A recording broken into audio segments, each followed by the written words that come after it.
Secondary Education Manipur has declared Class 12 examination results for 2026, recording an overall pass percentage of 92.23%. A total of 31,530 students appeared for the examination held from February 17 across 117 centers, out of which 28,829 successfully passed. In Science Stream, Takhelambam Kalpana of Comet School, Changangai Uchekon, and Yohen Longjam of Comprehensive Concept School jointly secured the top position with 490 marks each.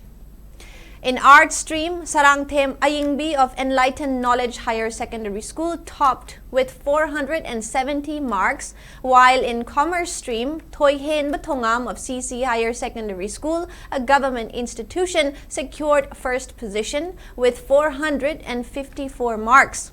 Nonne District emerged as top district with a pass percentage of 98.93%, while Jiribam recorded lowest at 80.08%.